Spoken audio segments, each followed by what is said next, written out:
The palace on Zahiria was not built for quiet men. Its halls sang with coral walls that remembered every argument, every decree, every echo of pride from 1,000 years of rule. And yet, on a morning thick with amber mist, a quiet man walked through them, pushing a service cart that squeaked in defiance of ceremony. Marcus Chen, the human janitor who once taught children back on Earth, now carried his battered mop like a scepter and his folded work shirt like armor. He had been summoned to the throne nursery again, though no one dared call it that aloud. The guards eyed him as though curiosity itself were an infection. The queen fired another nanny, one muttered under his breath, not cruelly, more like superstition. The other answered, 15th in 2 months. I give this one a day. Marcus said nothing. He had learned that silence in the right places was worth more than a badge.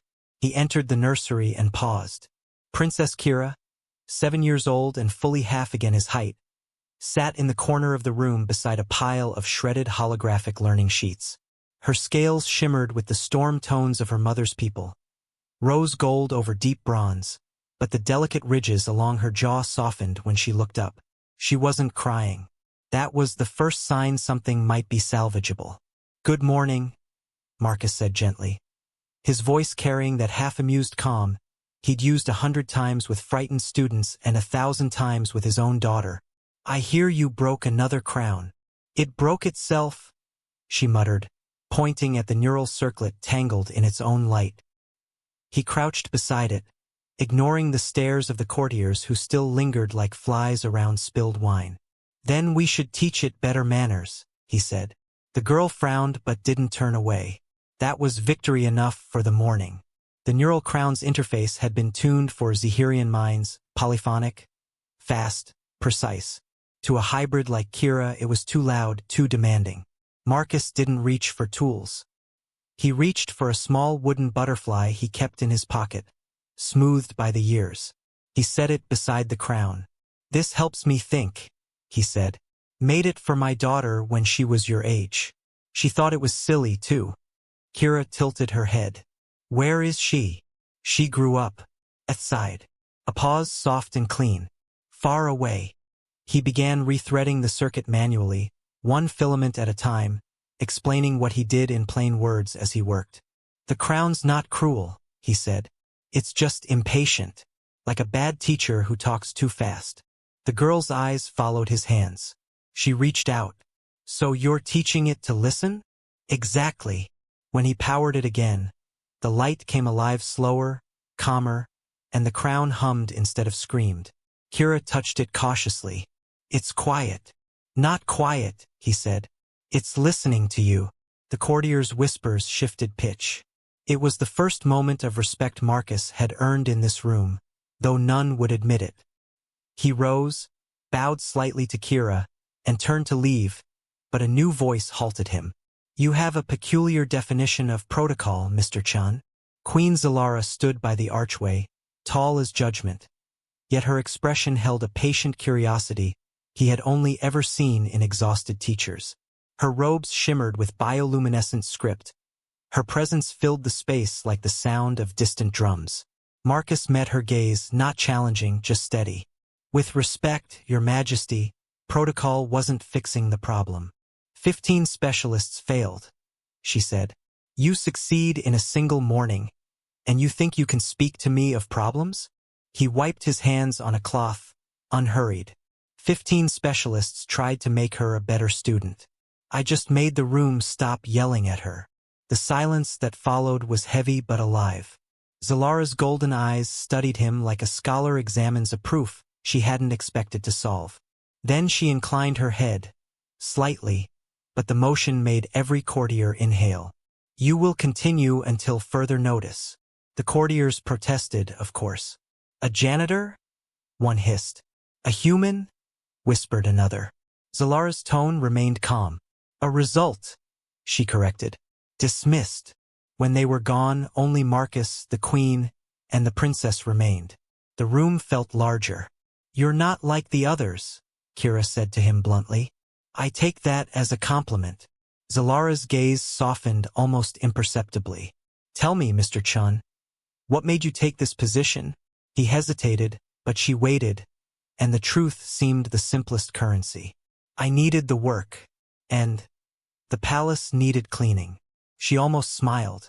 Indeed, he could feel her measuring him, not for station but for steadiness. My people, she said at last, believe each tone in a chord serves a purpose. Perhaps you are a counterpoint. That's one way to call me off-key, he said dryly. The queen's shoulders relaxed by a fraction, and to his surprise, Kira giggled. A sound like crystal struck gently. That small laugh was worth more than any paycheck. Later that day, Marcus returned to his quarters in the service wing. The walls were thin, the lights hummed, and the air filters always smelled faintly of antiseptic citrus, but he preferred it to silence. He set the butterfly on his table and sat. For the first time in months, he felt useful in a way that wasn't survival. He was jotting repair notes when the floor vibrated, lightly at first, then with the low pulse of an approaching storm. Outside his porthole, the sky over Titan's orbit burned gold with static. Lightning arced along the palace dome. He'd learned to read weather here. This wasn't natural. The alarm chimed once, then stopped, which was worse than ringing. He grabbed his toolkit. In the upper levels, nobles panicked politely. The courtiers' robes hissed with static as they rushed toward the safe corridors. Only Marcus went the other way, toward the nursery again, because instinct didn't require permission. He found Kira staring at a flickering wall. It's singing, she whispered. The coral lattice of the wall pulsed with light, too bright, too fast. Marcus could hear the subharmonic distortion, a power regulator about to cascade. Back up, he said. She obeyed without question. He pulled the outer plate, his hands sure even as the hum deepened. The energy nodes were misaligned, feeding each other in a loop. It wasn't sabotage, it was palace pride. Someone had bypassed maintenance to keep the walls aesthetically seamless. Beautiful until it explodes, he muttered. Can you fix it? She asked. He smiled thinly. Can you read me the numbers when they blink? Yes. Then yes. Together they worked, the janitor and the princess, while alarms flickered down the corridor like nervous thoughts. She read the pulse tones. He rerouted power through his toolkit's emergency inverter. The hum stabilized. When the last line of code cleared, the coral walls dimmed to their proper glow. He leaned against the wall, breathing hard. Well, he said, that should keep the palace from redecorating itself. Kira tilted her head. You talk to machines like they're people. Only the rude ones. When he turned, he found Zalara watching from the doorway again. The look she gave her daughter was pride disguised as discipline. The look she gave Marcus was harder to read. Every engineer in the upper wing is locked behind protocol, she said softly. You went toward the alarm. Old habits, he replied. Someone had to. Her expression did not change, but her voice carried warmth hidden under steel. The court will say you were reckless. They're right, he said, but the room's still standing. That made her laugh, a quiet, astonished sound, as though the world had forgotten laughter was allowed in her throat. In the hours after the storm, word spread fast. The janitor who saved the nursery, the queen who trusted him twice. The Landers faction took note. Politics began to turn, slow and cold, like the orbit of the moon outside. Marcus didn't see that yet. He saw only the girl who smiled now when the walls hummed and the queen who lingered in the doorway just long enough for gratitude, never pity. He cleaned up the last shards of light from the broken circuits and felt, for the first time in years, that his hands had done something that would outlast him. The palace quieted, but the air held a charge, the promise of another storm. In the distance, a signal flare from a House Vake's ship blinked across the methane clouds. 3 pulses, then a pause. A message of warning, or invitation. Marcus looked at it through the viewport as he carried his tools back to the service deck. 15 nannies in 2 months, he murmured to himself. Let's see how long a janitor lasts. He smiled faintly at the thought, unaware that the next sunrise would bring an offer that could unmake everything he had just begun to build. The next morning began not with a sunrise. Titan never really had those. but with a slow, sullen bloom of orange light through the methane clouds, filtered by the dome's adaptive panels. Marcus stood at the service sink, washing grease from his hands, when his comm bracelet vibrated with the kind of formal tone that only meant one thing. Summons from the throne wing. The Queen wanted him again. He dried his hands on the hem of his uniform and sighed. Couldn't even get through breakfast, he muttered. In the royal corridor, attendants whispered as he passed. The rumor engine of the palace was faster than any interplanetary transmission. The janitor saved the princess. The Queen smiled at him. House Vakes sent a message. Gossip had taken his story apart and rebuilt it into something dangerous. Marcus knew better than to believe in his own myth. The throne chamber was quieter than usual, though not peaceful. Queen Zalara stood beside the great glass map of Zahiria's orbit, her fingers tracing the lines of supply routes that shimmered like veins of light. Kira perched on the lowest stair of the dais, a notebook clutched in her clawed hands. Thalandra, the royal governor and the closest thing to a political rival still tolerated in this room, lingered near the map with a smile that never reached her eyes. "You wanted to see me, Your Majesty?" Marcus said. Zalara turned. "Yes, we are preparing for the Founders' Ball. My daughter must recite the vow of bridges in 2 tongues before representatives of 17 houses." "That sounds nerve-wracking," Marcus said carefully. Thalandra's smile sharpened. "It is tradition. A hybrid heir must prove fluency in both human syntax and Zahirian chord speech. The failure of either tongue would be noticed." Marcus glanced at Kira. She looked down at her notebook, shoulders tense. "She can do it," he said simply. Zalara's gaze lingered on him for a moment, assessing, then softened slightly. "Then you will oversee her preparation."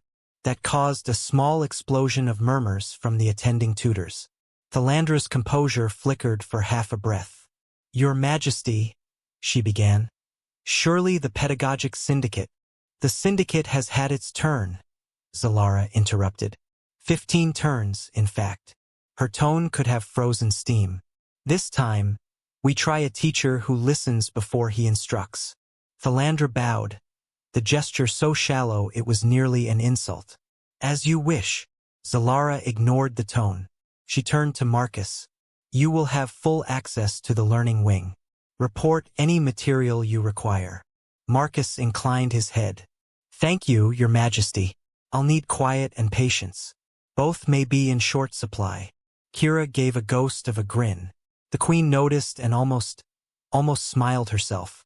The first lesson began an hour later in the old music hall, a chamber of choral spines and resonant glass that amplified every sound into harmonics.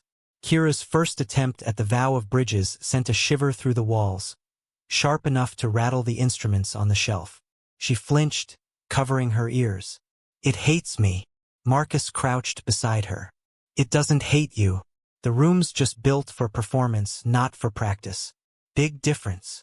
He tapped a wall panel, adjusted the resonance dampers until the echoes faded to a soft hum. "Try again," he said. Her voice was rough at first, then steadier. He listened for the rhythm, not the melody, and when she faltered, he said, "Don't chase the words, walk them." She frowned. "That's not how the tutors said it." Then the tutors were wrong. Kira blinked, caught between rebellion and wonder. Then she read again. The phrase rolled out, imperfect but brave. From the back of the room, someone cleared their throat deliberately. Thalandra had returned, her silver insignia gleaming like a knife in low light. "Charming," she said, "but hardly efficient. The Founders' Ball is in 6 days, Mr. Chun. We cannot train empathy into fluency." Marcus didn't look at her. "I'm not training empathy.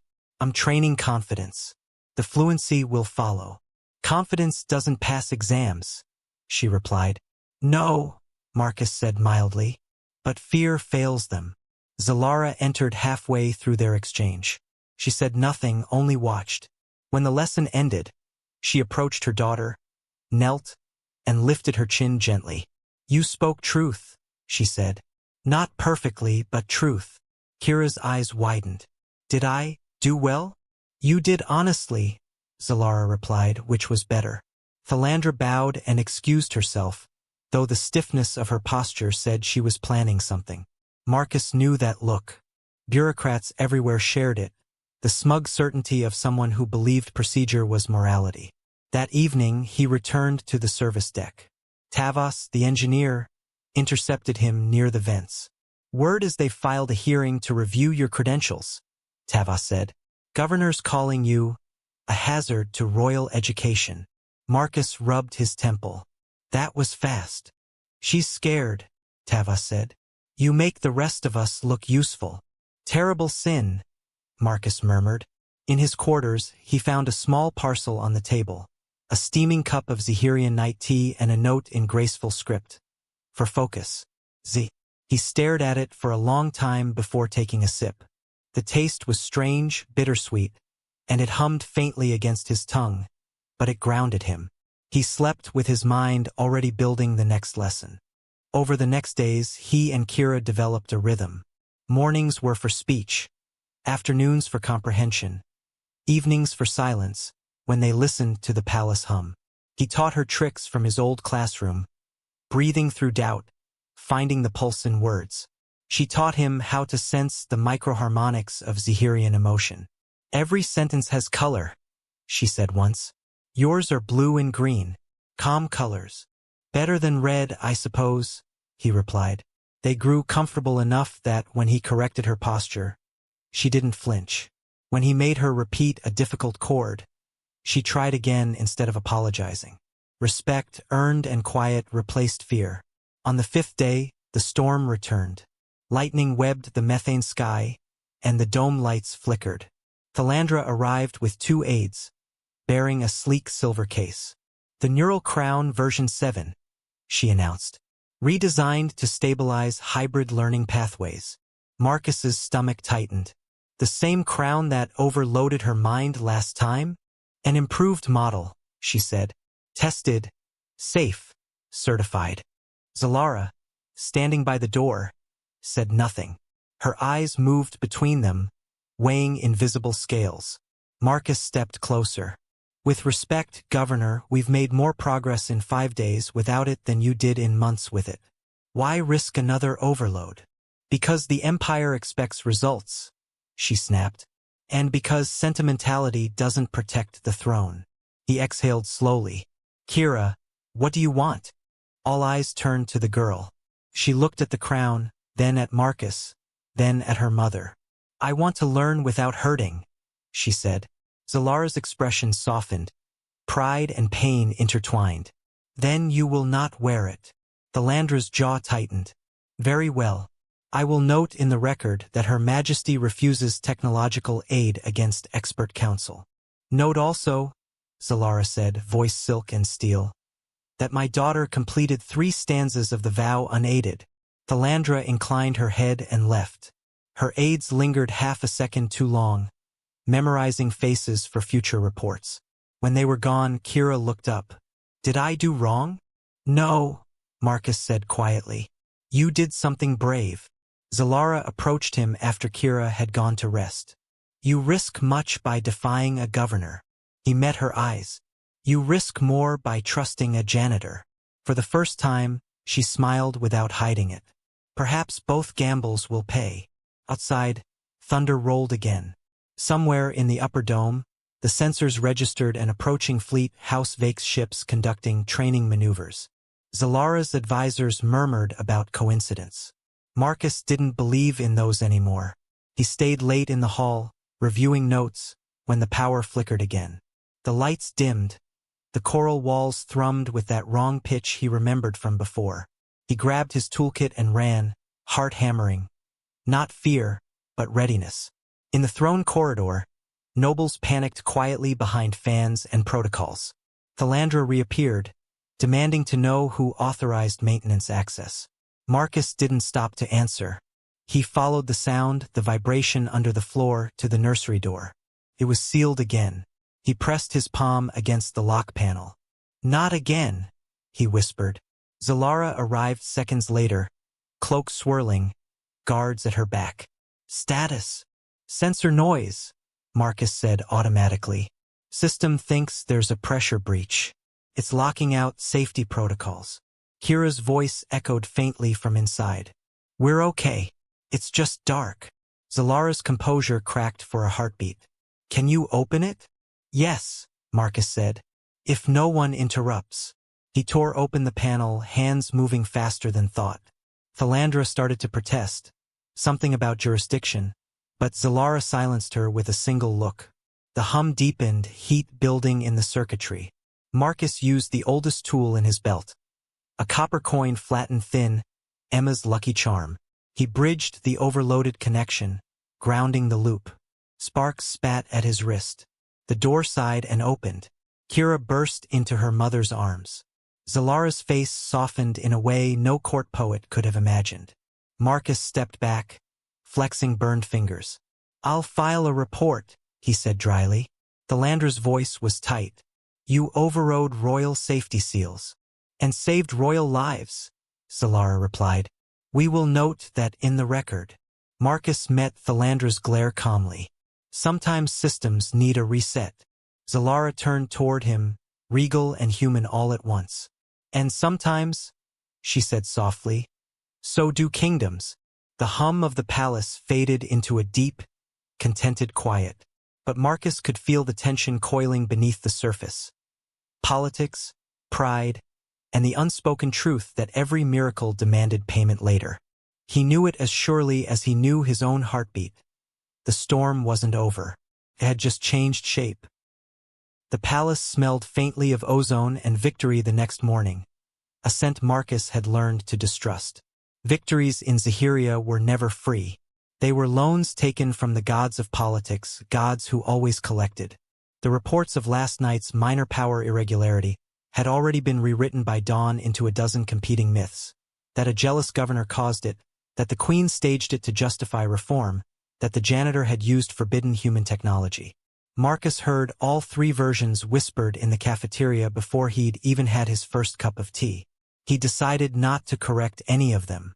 The truth was simple and therefore unbelievable. He sat alone at a corner table, sleeves rolled up, reading the day's maintenance schedule on his slate. The Crown Prince's wing required filter replacement. The library wanted an airflow recalibration, and the palace communications network, which should have been the job of 10 technicians, had been quietly added to his workload. Typical. Thalandra's way of burying an annoyance in paperwork. A shadow fell across his table. You seem unconcerned for a man who humiliated a governor, said a voice dry as sand. It was Captain Ral, the Queen's security chief, a tall Zahirian whose ceremonial armor gleamed like molten bronze. Marcus looked up, unruffled. I don't have time to gloat. Ral sat opposite him without asking. You should know House Vakes is petitioning for an inquiry into your reckless interference. They claim you endangered the royal heir. I was trying to open a door, Marcus said, sipping his tea. If they find that criminal, they'll need bigger prisons. The captain's slit-pupiled eyes narrowed with something almost like amusement. You are either fearless or oblivious. Experience teaches it's often the same thing, Marcus replied. Ral chuckled, then leaned in. The Queen trusts you. That means you are now everyone's problem. Be careful which favors you return. Before Marcus could answer, the chamber doors hissed open and Kira bounded in, half running, half dancing. Mr. Chan, she said, breathless. Mother says we have to prepare for the ball. He blinked. Already? She said it's tomorrow. Tomorrow. Marcus nearly choked on his tea. That's not preparation. That's an ambush. Ral's mandibles flared in something like a grin. Welcome to Zahirian diplomacy. The practice hall had been transformed overnight. Banners of liquid silk hung from the ceiling. Glowing runes floated in the air, each one pulsing faintly in time with the palace's heartbeat. Kira stood in the center of the room, her small shoulders squared, wearing a simple ceremonial robe that shimmered between human white and Zahirian gold. Marcus paced in front of her, slate in hand. We'll do this once in each language, he said. And then I want you to explain the meaning, not just the words. She nodded. Yes, sir. The first stanza flowed easily in English. The second, in chord speech, was harder. Her tongue stumbled over the trills, Her voice cracked. She looked ready to cry but didn't. Marcus held up a hand. "Stop. I messed up," she said. "No. You started wrong. There's a difference." She looked confused. He smiled slightly. "When you start wrong, you still have the chance to fix it. Failure only happens when you stop trying to fix it." That earned a small smile. She took a breath and began again. This time, the vowels aligned. The resonance deepened. The wall lights glowed with each correct tone. "Well done," Marcus said. "Now tell me what it means." "It's a promise," she said, "that bridges don't care who crosses them." He nodded slowly. "Exactly." From the doorway, Zalara had been watching, silent and unreadable. She stepped forward now. "You make her believe she can do this," she said softly.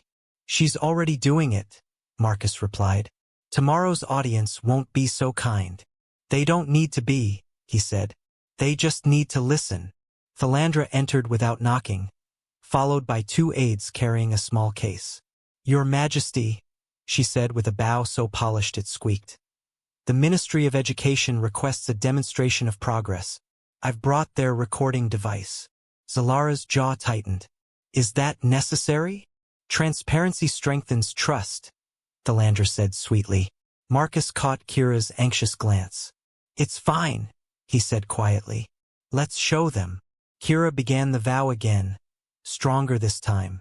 The aides recorded every syllable, their faces blank. When she finished, there was a faint electronic chime. Philandra pressed a button on her wrist device. "Transmission sent to the ministry." Marcus frowned. "You're streaming live?" "Of course," Philandra said. "Accountability demands immediacy." Zalara's eyes flashed molten gold. "You overstep." "I ensure oversight," Philandra countered. "Surely even a janitor-turned-tutor understands that." Marcus set his slate down with deliberate calm. "You just transmitted classified frequencies from the royal wing. That's a security breach." The aides froze. Zalara's voice dropped to a dangerous whisper. "Explain." Philandra blinked, realizing too late that Marcus was right. "The device is restricted to academic channels, which ride the same subnetwork as the SHIELD command," Marcus finished. "Congratulations, Governor. You just gave our orbital friends a keyhole view." The color drained from her face. "Impossible." "Check your logs," Marcus said. Ral arrived seconds later, summoned by Zalara's signal. Within minutes, technicians confirmed the truth. A signal echo matching the palace's harmonic ID had pinged outward, straight toward House Vaix's training frigates. Philandra stammered. "It was a mistake. An oversight." Zalara's expression could have cracked stone. "An oversight that could have endangered my daughter." Marcus stepped between them. "With respect, Your Majesty, arguing won't patch the breach. We can reroute through the maintenance grid. It'll bury the signal noise." "Do it," Zalara ordered. Philandra tried to protest but was escorted out by Ral's guards. As she passed Marcus, her voice hissed low. "You've made an enemy today. Get in line," he murmured. The next few hours blurred into motion. Marcus crawled through half the palace's underbelly, rerouting circuits, patching interference loops, muttering to himself like an engineer possessed. Zalara stayed nearby, relaying his instructions to bewildered technicians. At one point, she held a light steady while he welded a bypass. "I haven't done this since academy drills," she said, half smiling. "Good," Marcus grunted. "You're overqualified for royalty." That made her laugh again, the kind of laugh that seemed to surprise even her. When the final circuit sealed, the walls pulsed once, steady and blue. "Done," he said. "Signal contained." Zalara straightened, brushing dust from her sleeves. "You just did the work of a full security team." "Don't tell them," he said. "They'll start billing me overtime." For a long moment, they stood there in the warm hum of success. The Queen's gaze softened. "You could have left when the alarm sounded." "Most men would have." "Most men don't have daughters," he said quietly. That silenced her. Not awkwardly, but with a weight that meant she understood. A faint chime interrupted them. A message flashed across Zalara's wrist console. Incoming diplomatic transmission, House Vakes. Her composure returned instantly. They smell weakness, she said.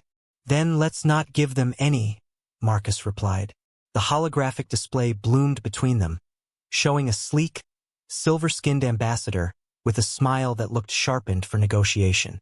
Your Majesty, it purred. We detected unusual signal interference near your orbital defense array. House Vakes offers technical assistance. Your concern is noted, Zalara said coolly. Our systems are stable. Yet your governor transmitted unsecured data, the ambassador said. Unfortunate. For safety, our ships will remain in orbit until the situation clarifies. Marcus leaned close, murmuring. They want eyes on the ball. Cameras, ships, leverage. Zalara nodded imperceptibly. House Vakes, she said aloud, has my gratitude and my request. Withdraw your vessels 2 radii from the dome. Their mass disrupts our tides. The ambassador's smile faltered. Of course, as you wish. The projection winked out.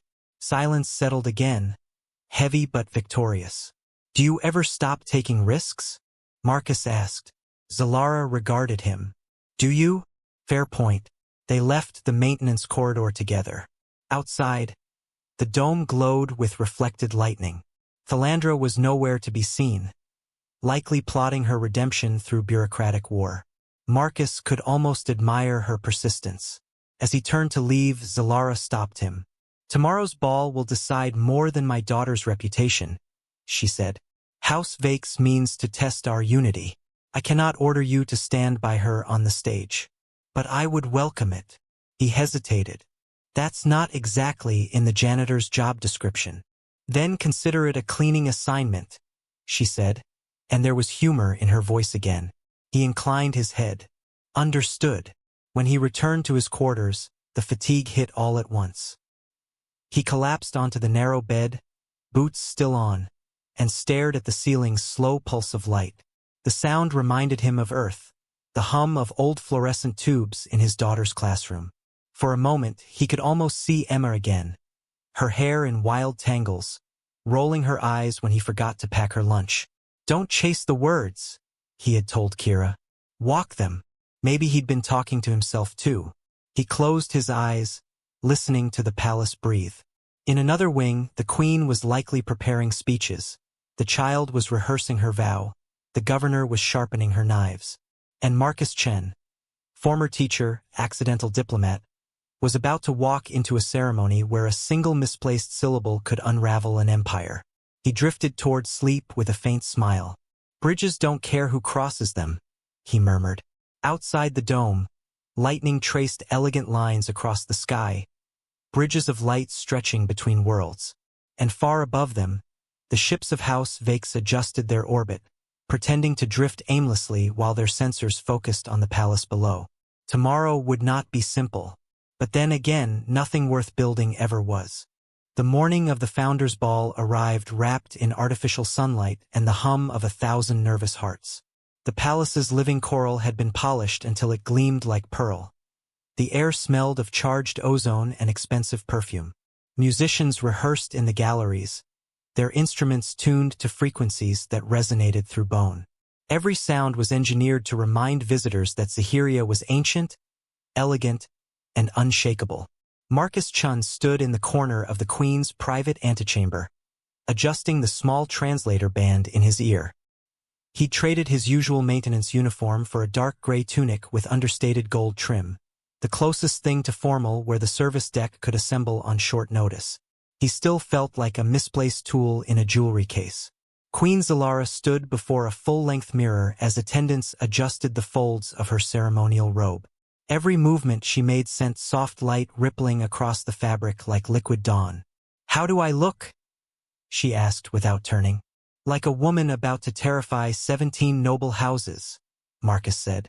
She smiled at his reflection. Good. That's the goal. On the other side of the room, Kira paced in her hybrid ceremonial outfit, a blend of Zahirian metallic fabric and human-cut simplicity. The crown she wore wasn't neural or ornamental but symbolic, a circlet of braided copper and coral. Her tail flicked nervously. Marcus crouched to her level. "Breathe," he said. "Slow. The first line is the hardest. The rest is momentum." "I keep hearing the room humming," she whispered, "like it's waiting for me to fail." "That's not the room," he said softly. "That's people's fear, echoing. You sing louder than that." She nodded, small but resolute. An aide entered with a bow. "Your Majesty, the delegations have arrived. House Vakes first." Zalara's composure froze into protocol. "Then let's greet our guests." The grand hall was a masterpiece of intimidation.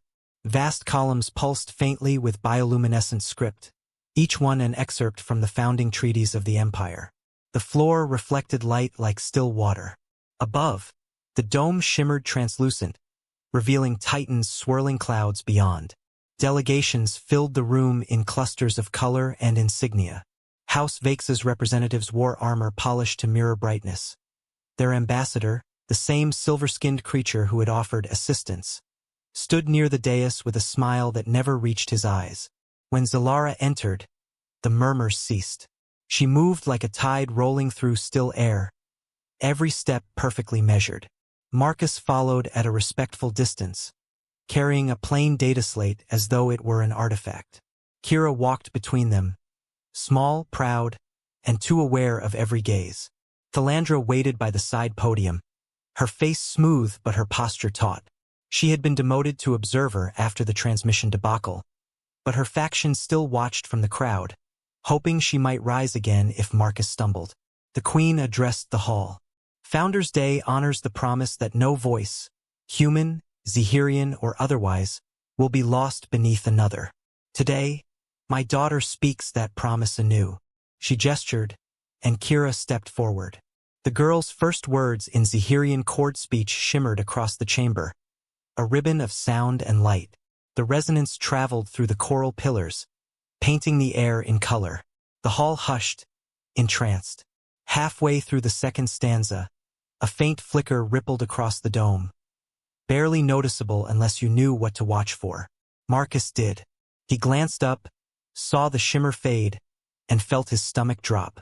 The palace shield was oscillating, not failing yet but wobbling like a thread pulled too tight. Zalara caught his look. One flicker of her eyes was all the permission he needed. He moved quietly to the side corridor, tapping his comm band. "Ral, I'm reading instability in the upper dome shield." "Confirm." The captain's voice crackled. "Confirmed. Source unknown." Vake's ships repositioned 20 clicks closer during the ceremony. "Of course they did," Marcus muttered. "Can you stabilize from control?" "Negative. Protocol lockdown. Manual access required inside the hall's substructure." "Copy that." He turned to leave, and froze as Kira's voice faltered. The room's acoustics shifted, magnifying the quaver into a dissonance that scraped along the nerves of every listener. Murmurs started. Zalara began to rise, but Marcus was faster. He stepped back into view, pretending to adjust the floor projector. His hand brushed the resonance control, lowering the echo just enough to steady Kira's tone. She found her rhythm again, continued the vow in English, the simpler half. The audience relaxed, but the dome did not. The shimmer had spread, faint at first but widening like a bruise. Thalandra noticed it next. Her eyes widened. "Shield fluctuation," she hissed, too loudly. The hall erupted into panicked whispers. Zalara stood, regal and calm. "Remain composed," she said, voice amplified yet soothing. "All is well." Marcus slipped through the maintenance hatch behind the dais. The coral corridors beneath the hall were tight, pulsing with bioluminescent veins. He ducked cables, following the rising hum of stress in the structural harmonics. The oscillator array controlling the dome's shielding was overheating, exactly where the previous sabotage had been found. "Of course they hit the same spot," he muttered. "Lazy villains." He tore open the panel. The primary conduit glowed a dangerous orange. Someone had inserted a feedback modulator, a sleek piece of tech bearing Vake's insignia. He activated his comm. "Zalara, you've got 10 minutes before the dome fails. Her voice came steady. What do you need? Permission to override ceremonial lockdown. Granted. Publicly. Yes, she said. Let them see you work. He paused, surprised. That'll cause a scene. That's the point. Back in the hall, Zalara raised a hand. My people, she said. Today we show not only words but trust. The crowd parted as Marcus emerged from the maintenance hatch, tools in hand, soot streaking his sleeve. He climbed the dais steps under 100 astonished eyes. Shield relays compromised, he said evenly. I can fix it, but I'll need to reroute through the hall's coral lattice. Thalandra hissed. That's sacrilege. The coral is sacred. Zalara looked at her, voice cold. So is survival. Marcus knelt beside the central pillar, fingers already working. Kira, he said without looking up. I need your voice. The child blinked. My what? You can feel the room's hum, right? Sing the same pitch you feel. Zalara hesitated, then nodded to her daughter. Do it. Kira took a breath, placed her hand on the pillar, and sang a single pure note. The sound vibrated through the coral like sunlight in water. Marcus adjusted the oscillator to match her frequency, bridging the gap in the shield circuit. Energy rippled up the pillar and across the ceiling. The bruise of distortion began to heal, replaced by steady blue light. Gasps filled the room. Thalandra whispered to her aides. He's improvising with untested resonance. He could rupture the dome. Marcus heard her and said without turning, Then stand somewhere safe. The final circuit clicked. The shield stabilized. The palace trembled once, then exhaled. Zalara stepped forward, voice carrying through the hall. This is what the founders meant by bridges, built not of protocol but of trust. Applause rolled through the room like thunder. Kira finished the last line of her vow, her voice clear and confident. House Vaix's ambassador did not clap. He whispered into his comm instead. Outside the dome, one of the frigates rotated, weapons array shifting in what could only be described as a warning. Ral's voice crackled over Marcus's comm.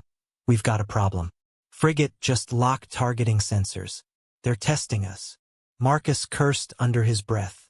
They're not going to fire inside an open ceremony. Unless they think the shield's still weak, Ral said grimly. Zalara heard the exchange and turned toward the holoprojector. Put them through. The ambassador's face appeared, smiling that diplomatic smile. A beautiful display, Your Majesty. We detected an energy spike. Are you quite safe? Quite, she said. Your concern is unnecessary. Still, our sensors show instability. We could assist. Withdraw your ship's 2 radii, she said. Immediately. He hesitated, feigning confusion. Surely a token guard. Marcus stepped into frame, still holding his tools. You might want to check your telemetry, he said. Any closer and the shield's reflection band will fry your targeting sensors. Expensive toys. The ambassador's smile thinned.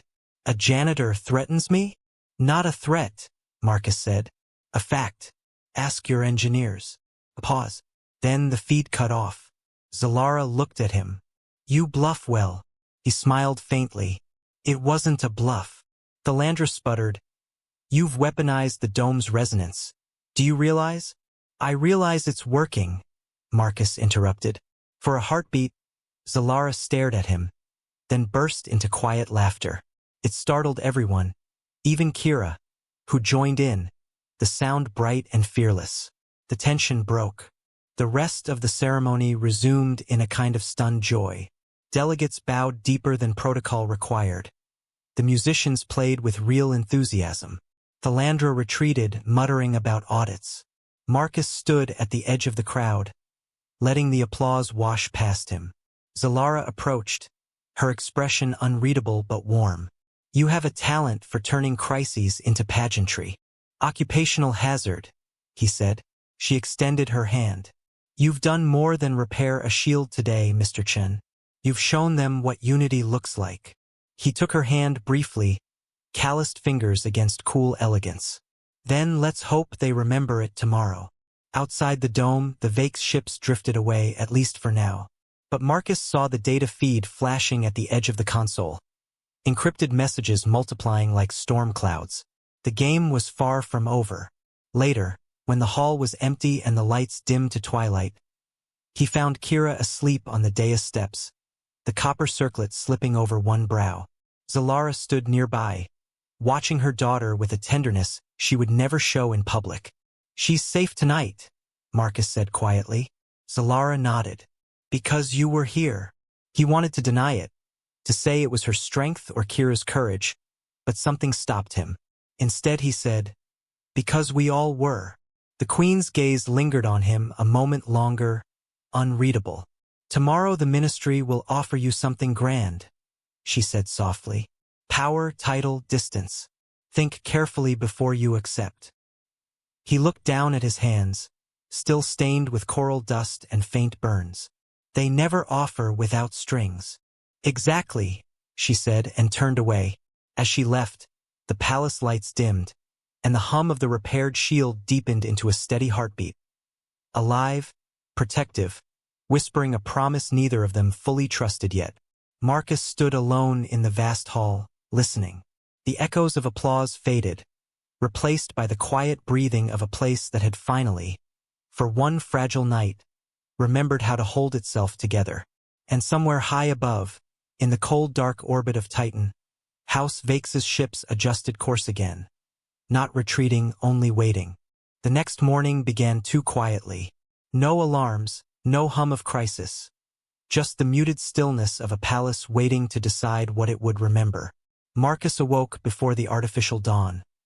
His body sore from crawling through conduits and his mind raw from the weight of too much attention. He brewed himself a cup of the strange Zahirian night tea Zalara had once sent and stood at his narrow window, watching the methane storms drift like pale ghosts over Titan's haze. Down in the courtyards, the courtiers were already rehearsing new versions of history. By breakfast, the janitor who fixed the shield would become Her Majesty's secret strategist, and Thalandra's oversight would fade into a regrettable technical miscommunication. The Empire excelled at polishing yesterday into a parable. Marcus didn't care about the story. He cared that the shield still hummed true. He was halfway through his tea when a chime echoed through his quarters. A delivery drone hovered at his door, bearing a sealed packet stamped with the sigil of the Imperial Ministry of Education. He didn't open it right away. Things that arrived before sunrise rarely carried blessings. He broke the seal and scanned the holographic letter. Its words were polite, bureaucratically radiant. Appointment offer, Interim Chancellor, Royal Academy of Integration Studies. He blinked. They were offering him a position higher than any he had ever imagined, and one that would take him far away from the palace.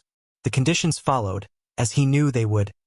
Relocation to the capital orbit station, immediate cessation of his duties within the royal household, and non-association with ongoing hybrid education initiatives.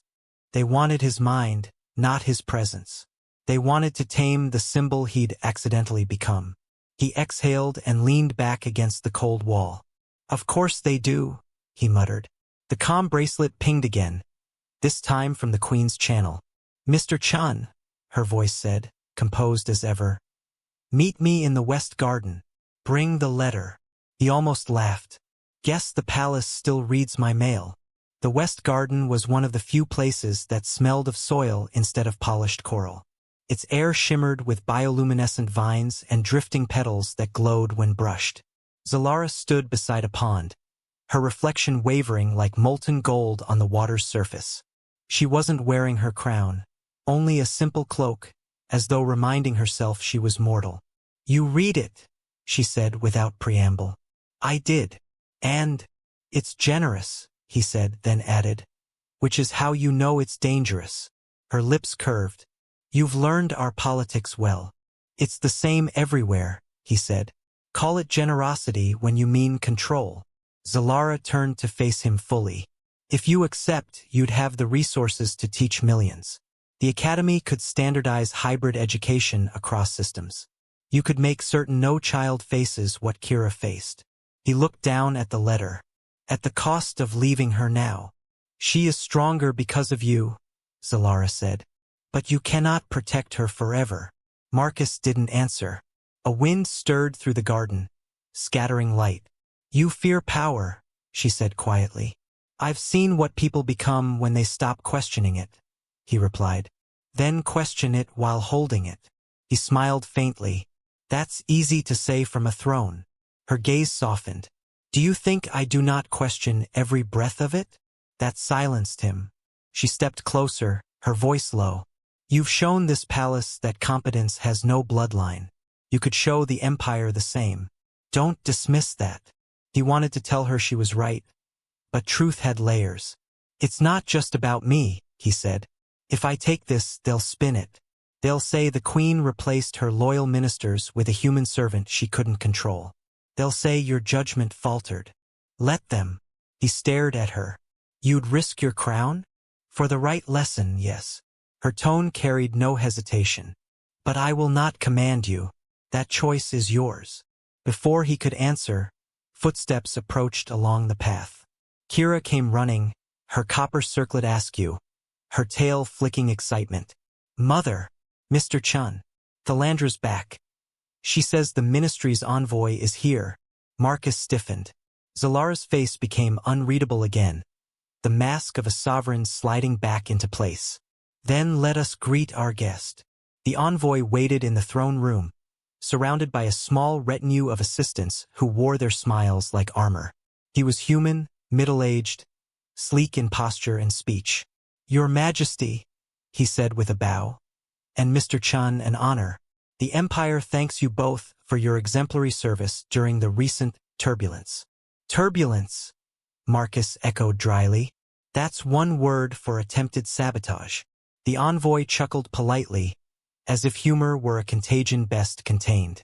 "Precisely why we wish to bring you into safer orbit. The Chancellorship would allow you to continue your work without distractions." "Meaning without people," Marcus said. "Meaning with scale," the envoy countered smoothly. "Millions of children, Mr. Chun. A curriculum built on your methods." "And if I refuse?" Thalandra, standing at the edge of the dais, answered before the envoy could. "Then the ministry will interpret your reluctance as dereliction, and this palace will appear complicit in defying imperial oversight." Zalara's expression cooled to perfect stillness. "Is that a threat, Governor?" "An observation, Your Majesty," Thalandra said. "The Empire rewards cooperation." Marcus looked from one to the other. The air felt like it could shatter under the weight of diplomacy.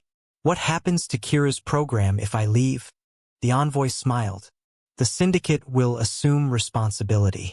Your legacy will be protected." He barked a laugh. "That's what they said about the neural crown." A flicker of irritation passed through the envoy's mask. "You misunderstand. You've proven that humans can bring pragmatic value to Zahirian pedagogy. The Academy will institutionalize that. It's a victory for your species." Marcus's jaw tightened. "I wasn't trying to win a species contest." Thalandra stepped forward, her voice silk-wrapped venom. "Think carefully, Mr. Chun. Accept and you rise above scandal. Refuse, and you anchor Her Majesty to an unvetted foreign experiment." That was the trap laid bare. Accept and abandon them. Refuse and destroy them. Zalara looked at him. Not pleading, not commanding, simply seeing him. "Whatever you choose," she said softly. "Choose it for the right reason." He turned the holographic letter over in his hands. The lines glowed faintly blue, like veins. The offer was magnificent. It was also a leash. Kira's small voice broke the tension. "If you go away," she said from beside her mother, "who will fix the noises in my walls?" He knelt. "I can teach others to fix them. But they won't listen the way you do." He smiled gently. "Then you'll have to teach them." She frowned at that, thinking, not sulking. "I can try." He rose, meeting Zalara's gaze again. "They're offering me the world," he said. "But the world's built on people like her. I'd rather stay where it matters." The envoy's mask cracked for a heartbeat, revealing disdain. "That's unwise." "It's human," Marcus said. Zalara stepped forward. "Then I will make it official." "Your Majesty," Thalandra began, but Zalara raised a hand. Mr. Chan, she said, will continue as royal educator and advisor. He will also serve as liaison to the academy. If the Empire wishes his insight, they will receive it here, through proper channels. The envoy's assistants exchanged frantic glances. That's irregular, one whispered. It's precedent, Zalara said coolly. The founders built this palace on shared governance. Consider this an extension. The envoy's composure collapsed into a brittle smile. As you wish, Your Majesty. But understand, the ministry dislikes being defied. Zalara's golden eyes gleamed. Then they'll have to learn. The envoy bowed stiffly and departed, trailing a cloud of bureaucratic menace. Thalandra lingered, seething. You've endangered us all, she hissed. Only your ambition, Zalara replied. The governor left without another word.